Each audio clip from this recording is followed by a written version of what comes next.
on Go Live. And next, and our final presentation of the day is from Warren on migration.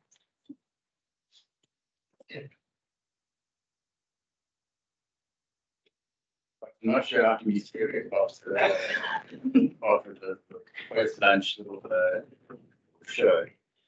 Okay, so what I want to seek to do today is not really delve into the detail of what we're currently covering in the migration working group. As many of you would know, most familiar faces and names, we are spending a lot of time working together to develop the migration framework. There's another familiar face and name.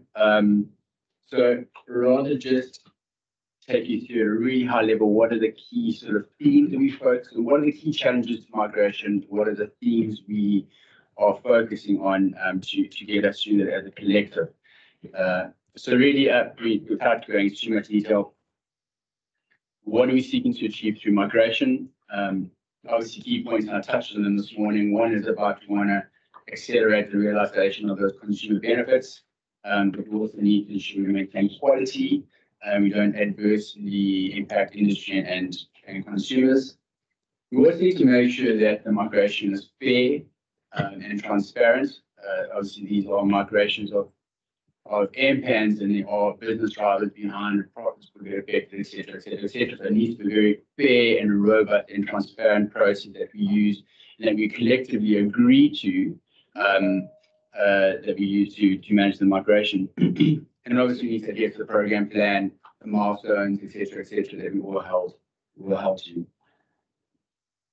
Excuse me. To try and position a few key terms, you may have heard of the term the Migration Control Center, or the MCC. That really is an operational center that the program will be mobilizing towards Q4, towards the end of this year, so Q4 this year. That will really have its own target operating model. So it'll have people, it'll have processes, it'll have technology, and that will really be the central hub that will oversee the migration activity from M11 through to M15. And that migration control center will obviously work very closely with yourselves through the planning phase, through the execution phase. It will obviously report to PSG in terms of progress to plan, progress to certain key metrics that we will be agreeing. And obviously, if necessary, we would need to report into RTM and the PABs in terms of any escalations, etc., etc. We still need to work that detail out as a collective. Governing all of that is what we've termed the migration framework, and that's what we're currently developing in the MWG. And that's basically right now we're agreeing the principles to how do we agree a schedule that everybody will abide to.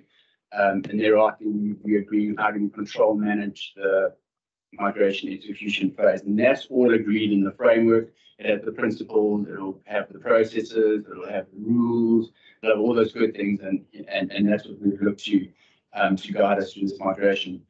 When that framework is baselined, and that would be targeting Q3 this year, that will then come under change control under the MCAG.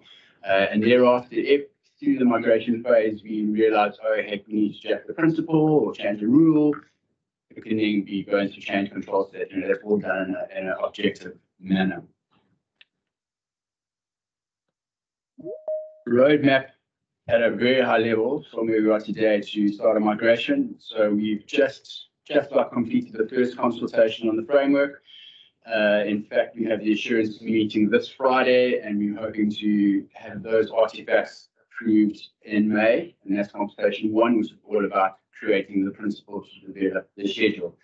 And just a quick shout out, thank you to everybody who has been a part of the journey to develop that first around artifact. We achieved a tremendous amount in a very short period of time, and it was absolutely due to just the great collaboration and contributions we had in the MWG. And we also pushed it quite hard. We had MWG every week for I think 4 weeks, so a lot of people had to commit to it and free up their time, and I think we achieved a lot. And judging by the comments, I think there's a general sense of comfort or confidence, but there are some areas we need to continue to develop. Second consultation will focus on control and monitor. we're aiming to have the first version of the migration schedule baseline in September, with a big caveat saying it's not going to be that accurate because there's so many moving parts between September through to April. So we want to get a first view of, okay, this is what the migration will look like, but it will be dependent on how the SIT participants go through SIT. It will be dependent on qualification. There's a number of moving parts. Every 8 weeks thereafter, we will then increase the accuracy of that schedule. But we will need to draw a line in the sand and say, right, so the industry, we at least have the first view of a plan as September to get up to M15, and then we'll start to work on the accuracy. The migration control center will be operationalized in Q4. We're aiming to have dry runs in January, and then obviously migration will commence in April. Just touching on some of the key challenges that we face as an industry. So firstly, we have what we term the finite capacity. So due to certain thresholds, we have a limit on how many MPANs we can migrate on any given day. And obviously we have a fixed timeline, so therefore we have a finite amount of migration capacity that we can play with as an industry. And that obviously brings within it a few challenges. Obviously, we need to be very intentional on how we allocate the capacity, how we use capacity that has been allocated, and how we reallocate unused capacity. And I'm going to touch on that in a moment. Ecosystems, obviously, we need to ensure suppliers, agents, all those work who are going to be working together. Migration needs to get through qualification together. The migration schedule needs to align. So when we start migration, everybody is aligned to move forward. So there's a bit of thinking to be done about that. But obviously, that would have been touched on already today. You all come from different businesses. You'll have your own business strategies, your own shareholders, your own business objectives, and so some participants want to be really aggressive with their migrations. They just want to be super aggressive. And you have others who may want to take it a bit slow because there's certain business reasons why they want to do that. And there are a range of valid reasons. So the key thing in working out how we're going to manage and plan this migration is being fair, allowing those who want to go really quick to go quick, but also ensuring there's sufficient capacity for those who want to have a different profile to do so as such. Back-end loading, obviously a big potential risk. Because there's finite capacity, we can't allow slippage to get to the point where we either don't have enough capacity or enough time to complete the migrations by M15. So a lot of focus on making sure we are controlling the migration. And then obviously, the qualification dependency means that some parties may qualify quicker than what they had planned, and therefore we may have agreed a migration start date of month X, and they want to start migrating month X minus 1 or 2 months. Some may take longer, so we've got a sort of a moving migration start date. So we need to work around that and how we manage that. So without getting into solutions for all of those challenges, three key points to sort of share with you. You hear the term what now called capacity envelopes. This is an approach we've developed with the MWG. We have developed a very fair way to allocate capacity, transparent way, but suppliers have the ability to plan their migrations within that envelope. So there's actually more capacity than what they need, and they can kind of plan their migrations within that base and whatever their business drives are. Migration sprints. So we know it's pointless to ask for migration schedules, for migrations that will happen 12 months from now, to ask for a day-by-day plan for that because so much can change. So rather, we'll have an overarching weekly plan, but we'll have 12 of these 8-week sprints where they will be planned to the day by supplier, by LDSO, monitored daily, reported on daily, etc. And you have these very focused and intentional sprints. We will have a sprint plan with those who are going to be migrating. We'll have sprint reviews during a sprint, and then we'll have a sort of a sprint post-mortem to see that anything we learned from that sprint. So we're sort of taking a more agile-ish approach to it. And again, it gives us flexibility and a lot of control.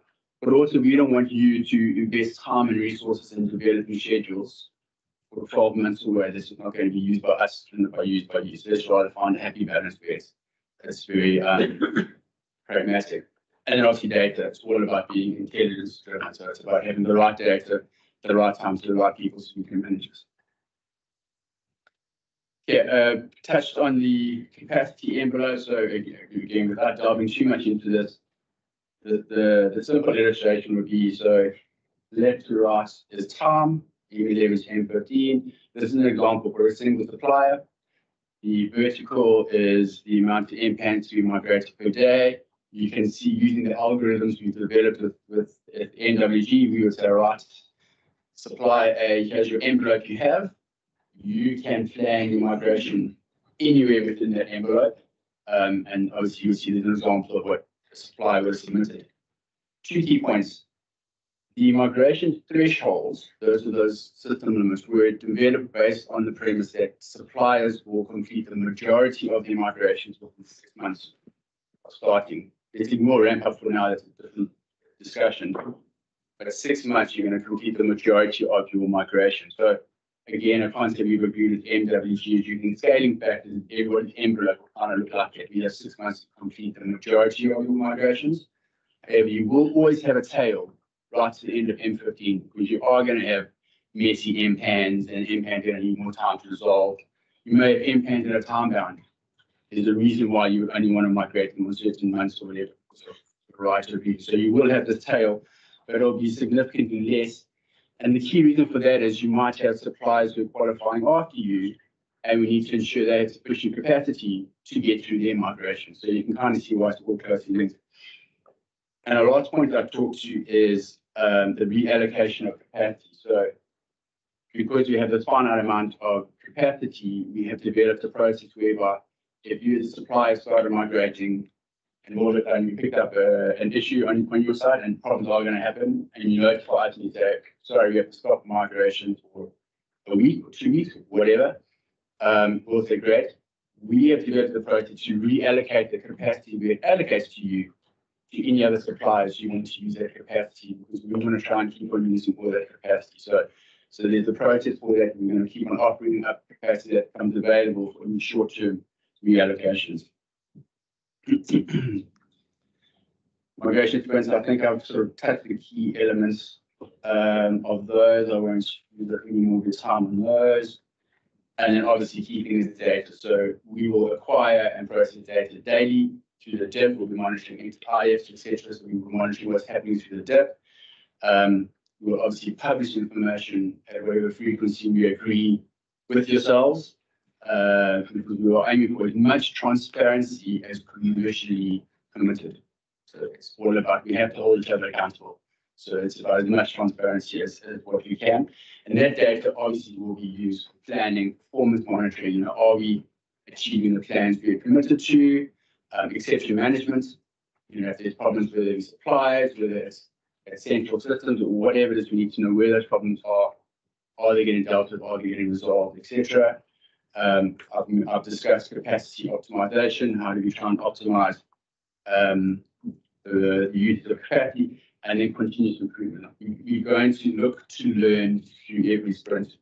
We're going to look at finding out where we went wrong, what we could have done better, adjust, and keep on doing it as a next step.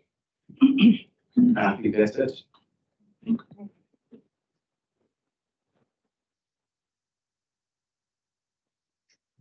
Jerome, we have a couple of questions. What is the success criteria of dry runs versus the migration testing we will have already done? Who is expected to support the dry runs in January 25 and how? A great question, and the answer is to be decided. We haven't got into the specifics of that. It's important to call out, you'll have the testing of the migration designs, that's the flows through the pathway, if you will, and then you have the testing of interaction with the migration control center and the process we've developed and exception management and reporting and So there's a clear distinction between testing the migration design as opposed to testing the operational side of the migration control center. We will agree that with the MWG in terms of what we're going to try to achieve through the DRR, and so that's also to be agreed. Okay, thank you. How will the 100,000 capacity be allocated to participants for the purposes of completing reverse migrations and management of exceptions to ensure that this is A, not exceeded, and B, allocated fairly? There's a few questions in there, but I'll try and summarize. So, without getting too much detail, we currently have a concept of 200,000 migrations a day, which can go through the central system, with the vision to go up to 300,000 a day for exceptional circumstances. We've had various views coming in through the consultations and the working groups. We may seek to use that window of 200,000 to 300,000 to handle reverse migrations, exceptions, whatever else. But right now, all migration planning will be to use the 200,000. So the schedule, all of those things will be to use the 200,000. If we pick up issues of reverse migrations that will come out of the 200 to 300, again, this in fact, for those who will be a part of the working group, the assurance papers probably should have gone out this afternoon at lunchtime, and that's a key theme that we propose into the MWG. So we actually need to take a look at that exception window, reverse migrations, exception capacity. That will be discussed in the next few years. Thank you. Only those participants in SIP will be able to commence migration rehearsals January 25. Is that correct? Again, we haven't matured. I think I would probably guess so, yes. Again, I think we need to distinguish. This is more of a process, testing more of the process. But for argument's sake, I think that they'll be the ones who are more inclined to be testing them with that. Thank you. And the non-SIP will get those. Yeah, sorry, yeah, that's yeah. Okay.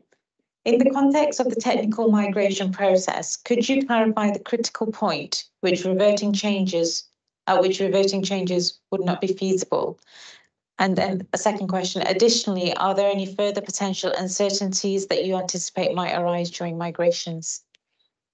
Yeah, two questions. Yeah. Uncertainty, there's a range. We are actually, as a part of consultation 2, we have listed, I can't mention them, 40 X scenarios that we have thought of where we think things may not go according to plan.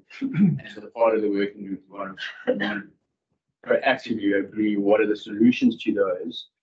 And let's agree upfront now so that if when we get to those situations, everybody knows what the course of action would be. In terms of the changes to design, is that the first one? So the first question was, in the context of the technical migration process, could you clarify the critical point at which reverting changes would not be possible or feasible? Yeah, I can probably answer that question. So should we give you? Thank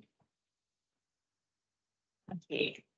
Thank you, John. There you go. Yeah, so really the principle for migration is once it's initiated, then it has to complete. So if there are any issues that occur within the life of migration, really the supplier or the agents have to resolve them. But once the button's pressed, if you like, then it has to complete. Obviously, there are exceptions to that, such as change of supplies may occur in the meantime, which should obviously cancel the migration. But in terms of the basic approach, it's migrate and then fix forward. Rather than revert back to its previous state. Thank you. Next one I will read out. Will do my best. Let me know if you need me to repeat myself. You may have excess and utilised capacity to reallocate, but my all runs lean and we will not have FT standing by to flex up on COS to utilise it. That's the first part. Yes, so it will be on a voluntary basis. You could have suppliers who would submit their migration schedules and say, we're happy with it. Our schedules we're going to achieve, and we'll say, great. And then that's it, you don't have to partake as part of the excess capacity offering. We have other suppliers who basically saying, give us as much as you can give us. And so then we say, right, you then opt into the process to be notified of excess capacity, and then they would. So it wouldn't be a mandatory obligation, if you will. It would be voluntary. Shall I just read? There's a second part, which was, we will be steady state. We will plan with steady state, and we will run with steady capacity. Maybe others can flex up. Yes, so that's fine. So if the supplier chooses to stick to their schedule, and it's fine. Okay. To be fair, with other suppliers who want to have as much capacity as they want, and we'll offer them excess capacity. Okay, thank you, Warren. We've got two more questions from the audience. So LBSO supplier and central system cohorts have been considered in migration modelling. Is there separate engagement with supplier appointed agents to ensure that capacity at agent level is not over or undersubscribed per envelope? So that's a good question. It came out as part of the working group sessions. And so the answer is it's a bit of a tricky one because we were hesitant to delve into the supplier agent relationship because ultimately the suppliers are I have to look at my regulatory things to educate me on what the obligation, what the exact insert word there should be. But naturally, it would be a risk for us. There's a risk that you could have an agent that can't process the combined migrations from several suppliers. So what we proposed in the consultation that just went out, and I'll look to Ian to correct me if I get wrong, would be. I mean, so we have. You were going to correct. Yeah, we have responded to that point directly in the consultation. I'll take it. You got it.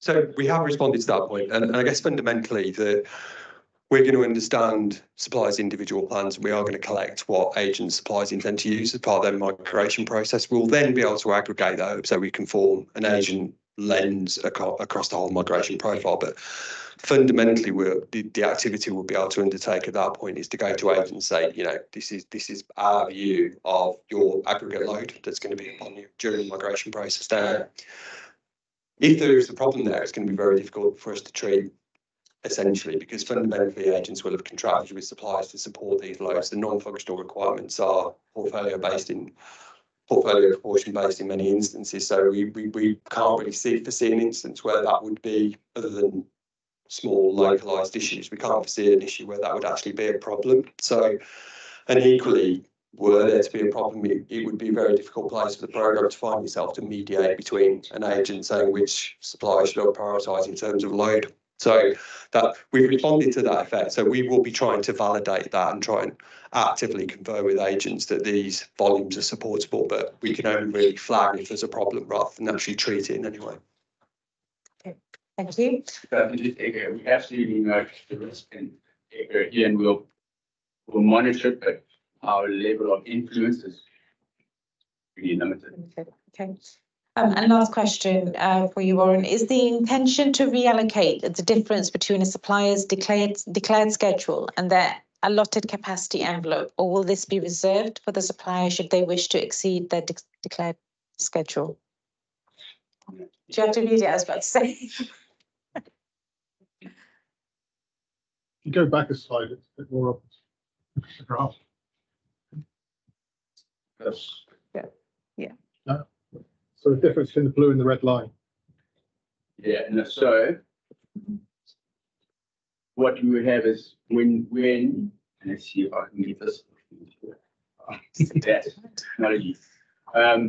So this would be when the supplier submits their schedule. Okay, that then becomes I wouldn't say that becomes baseline's the wrong way, we're going to say great, because that is your schedule. So that once you submit your schedule, that envelope goes away.